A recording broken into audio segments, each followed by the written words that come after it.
આ આનંદભાઈ હનીમૂન કરવા ઉપડી ગયા લ્યો, અને આપણે અહીંયા લગ્ન પછી 2 મહિના સુધી તો મંડપ વાળા વાંહે પડ્યા હોય કે હજી 6 ગ્લાસ ને 2 ચમચી ઘટે. પુરુષો માટે ઘેર બેઠા પુષ્કળ પૈસા કમાવાની તક. પત્નીના કપડાનું કબાટ ગોઠવો અને મેળવો અનલિમિટેડ પૈસા. મદદ એક એવી ઘટના છે કે જો કરો તો લોકો ભૂલી જાય અને ન કરો તો યાદ રાખે. જમવામાં કઠોળ ખાવાનો એક મોટો ફાયદો એ છે કે તમારે શાકભાજી સુધારવું ન પડે. એક ભાઈ એના મિત્રને ફોન કર્યો, એ કેમ એલા ફોન નથી ઉપાડતો? તો ઓલો ધીરેકથી જવાબ દીધો, એ કે લેક્ચરમાં છું, થોડી વાર પછી ફોન કરું. તો ઓલો કે ક્યાં લેક્ચરમાં છો અને શું વિષય છે? કે ઘરે જ છું અને હું જ વિષય છું. શું મિત્રો તમારે માથાના વાળ કાળા ભમ્મર રાખવા છે તો આટલું જરૂર કરો. દરરોજ 1 કલાક વોકિંગ, 20 મિનિટ શીર્ષાસન, દરરોજ લીલા પાંદડાવાળા શાકભાજી, અને અત્યંત જરૂરી મહિનામાં 1 વખત હેર ડાય જરૂર કરો. અમુક લોકોને અડધી રાત્રે ટોયલેટ જવામાં બીક લાગતી હોય અને પાછા સ્ટેટસમાં લખે આઈ એમ ધ કિંગ. હવે ઘર ભેગું થાને. એક ભાઈ બસની કપલ ટિકિટ લેવા ગયા તો ઓલા બસ વાળાએ ના પડી કે બસ ફૂલ છે ભાઈ, તમારે પતિ પત્ની અલગ અલગ જ બેહવું જોઈએ. તો ઓલો કે કાંઈ વાંધો નહીં, તો એના વધારાના કેટલા આપવાના? એક ભાઈએ ફર્નિચરની દુકાનમાં ફોન કર્યો કે બારી રાખો છો? ઓલા કે હા, ક્યાં માપની જોઈ છે? અરે ઈ કે છટક બારી જોઈ છે. ઓલો કે એના માટે તમે વકીલને મળો. મારો ફર્સ્ટ લવ મારા મમ્મી અને મારો સેકન્ડ લવ મારા ટેણિયાની મમ્મી. દુઃખ તો એવા લોકો માટે થાય છે કે જેના ઘરમાં 2 રસોઈ શો જોવાય છે તોય સાંજે ખીચડી જ થાય છે. અમુક નમૂના ગુંગો કાઢી અને આંગળીને એવી રીતે જોવે કે જાણે હીરો નીકળ્યો હોય. ઉઘરાવ. એક એવો જોક હું તમને કહું ને તો તમે ન્યા બઠ્ઠા પડી જાવ. એટલે તો કેવો નથી, વળી લાગી જાય તો.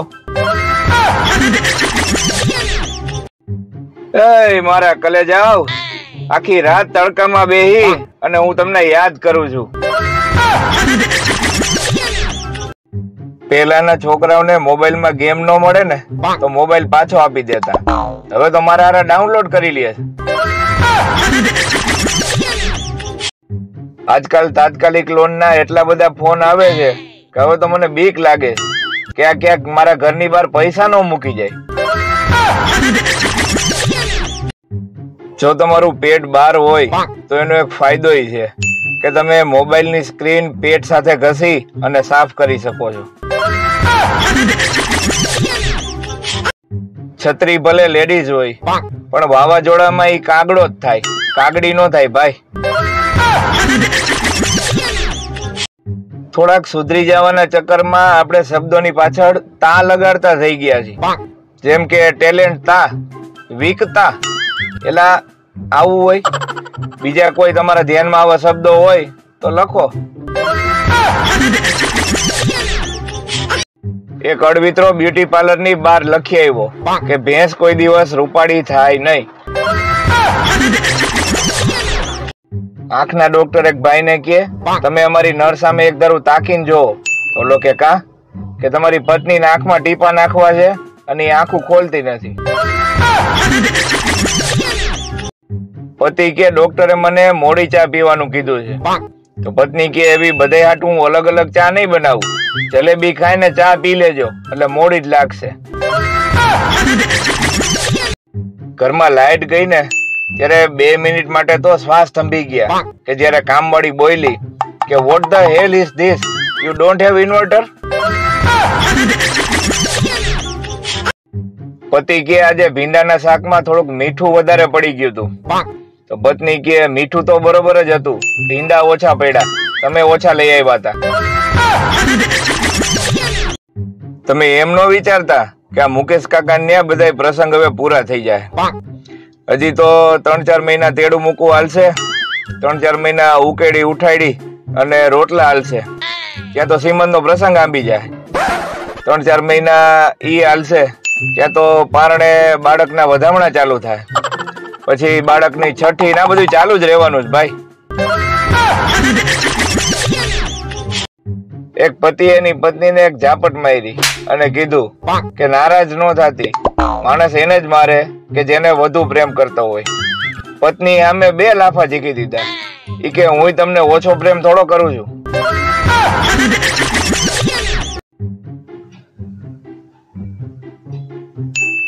કા ભાઈ કેમ હમણાં દેખાતો નતો?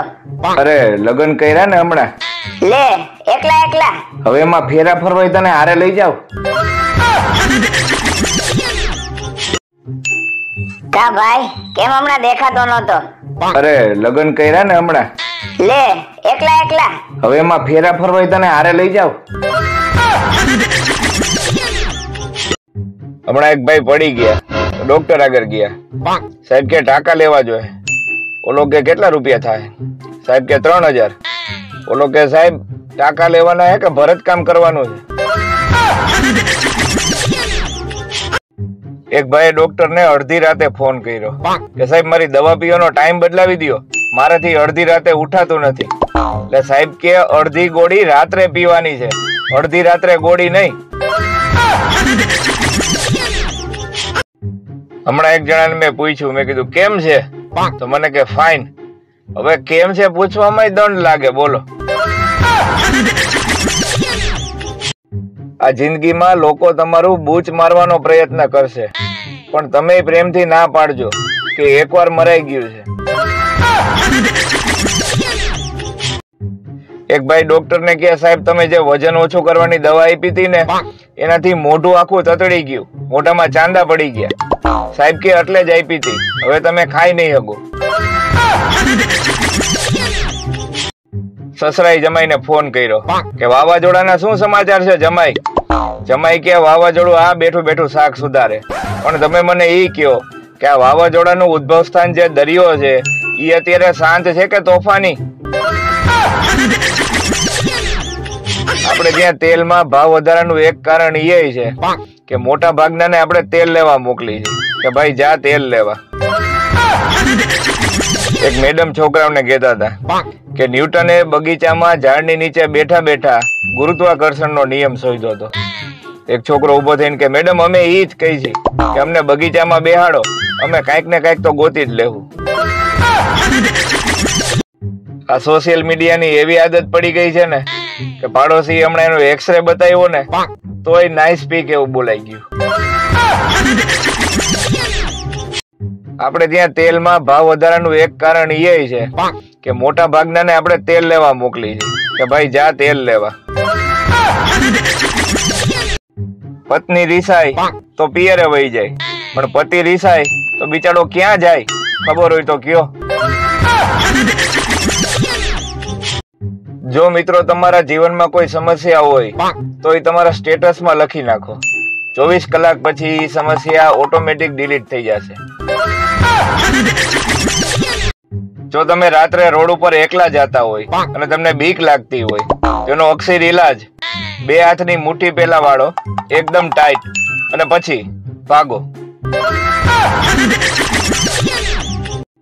છોકરાને છોકરીમાં ફેર જોવો સાહેબ. છોકરી એમ કહે કે મારે 96% જ આવ્યા, હું ઘરે મારા પપ્પાને હું મોઢું દેખાડીશ. અને છોકરો એમ કહે કે તારા ભાઈને 40% આવી ગયા, 35 જ જોતા હતા. હમણાં એક પત્ની કોર્ટમાં જજ આગળ ગઈ કે સાહેબ મારે મારા પતિ હારે પાછા લગ્ન કરી લેવા. અરે સાહેબ કે બેન તમે હજી છૂટાછેડા લીધા એને અઠવાડિયું નથી થયું, ત્યાં તમારે પાછા લગ્ન કરી લેવા. બોલી કે હા, છૂટાછેડા પછી બહુ ખુશ લાગે છે, મારથી સહન નથી થતું. એક છોકરો છોકરી જોવા ગયો તો છોકરીના પપ્પાએ એને પૂછ્યું કે બેટા કઈ વિમલ કે રજનીગંધા શેનું વ્યસન? છોકરો કે હા, પણ પેલા ચા પીવડાવો પછી વિમલ ખાય. હવે એક પજામો છોકરાઓ પાસે વૈધો હતો, એ છોકરીઓ પ્લાઝો કરી અને પહેરવા માંડી. જે હાવ આમ નો હાલો પછી. 4 મિત્રો ટ્રેન પાછળ દોડતા હતા. એમાંથી 2 ને ડબ્બામાં બેઠા હોય ને માણસોએ પકડીને બેહાડી દીધા. 2 રહી ગયા. ઓલા ડબ્બા વાળા કે શાબાશી કે તમે હારું દોડ્યા હો. અરે ઓલા કે હારું હું દોડ્યા, જાવું તો ઓલા 2 ને, અમે તો એને મૂકવા આવ્યા હતા. એક બેન એક્ટિવાની બેટરી બદલાવા ગેરેજ વાળા આગળ ગયા. તો ગેરેજ વાળો કે એક સાઈડ ની નાખી દઉં. બેન ઘડીક વિચાર કરીને કે એક કામ કરો ને, 2 સાઈડ ની નાખી દો ને, ઘડીએ ઘડીએ કોણ ધક્કા ખાય. જીવન જીવવાની 2 રીતો, એમાંની પેલી મને આવડતી નથી અને બીજી મારે શીખવી નથી. ટ્રેનમાં રિઝર્વ સીટ ઉપર એક મહિલા બેઠી હતી. તો ટિકિટ ચેકરે આવી અને એને આઈડી બતાવવાનું કીધું. તો એ બેને ઇન્સ્ટા આઈડી બતાવ્યું અને એનું નામ હતું રૂમઝૂમ કરતી રમીલા. ગમે એ છોકરીને પૂછો તો કે અમે તો મોડર્ન જમાનાના છીએ, તો અમે હું કઈ હડપિયા સંસ્કૃતિ માંથી આવી છીએ. અત્યારના છોકરાઓને મારી અને રોતા ચૂપ કરાવવા માટે હાથમાં મોબાઈલ પકડાવી દેવામાં આવે છે. પણ એક જમાનો આપણો હતો સાહેબ, કે મારી અને રોતા હોય તો ચૂપ કરાવવા માટે બીજી વાર મારતા.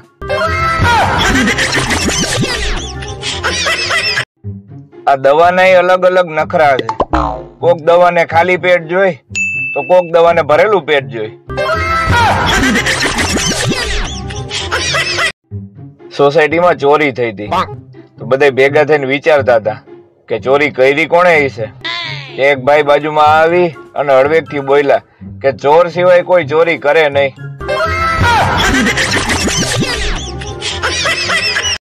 આ કહેવત જ જડમૂળ થી ખોટી છે કે છોકરી હસી તો ફસી. એમાં પછી ખબર પડે કે ફસાણો તો બિચારો છોકરો જ છે. 2 રીતે બોલવા વાળા હોય, એક તો આલે લે અને બીજું લે આલે. હિન્દીમાં ચલા જાય યહાં સે, ઇંગ્લિશમાં ગેટ લોસ્ટ અને આપણી ભાષામાં ઘર ભેગીનો થાને. અમુક વાંઢા મોટિવેશનલ સ્પીકર લગ્ન જીવન અને સુખી દાંપત્ય જીવન વિશે બોલે છે. તો એમને એટલું જ કહેવાનું કે પેલા તમે લગ્ન કરી લ્યો, પછી તમારા ઘરના જ તમને મોટિવેશન આપશે. કોણ જાણે કેવા વિટામિન હશે આ ફેસબુક ને ઇન્સ્ટાગ્રામ માં. એક દિવસ બંધ રાખીને તો અશક્તિ આવી જાય. તમે આવ્યા અને જીવમાં જીવ આવ્યો. આમાં કવિ વહી ગયેલી લાઈટ પાછી આવવાની વાત કરે છે. જીવનમાં 2 વસ્તુ ક્યારેય ન કરતા, એક લવ મેરેજ અને એક અરેન્જ મેરેજ.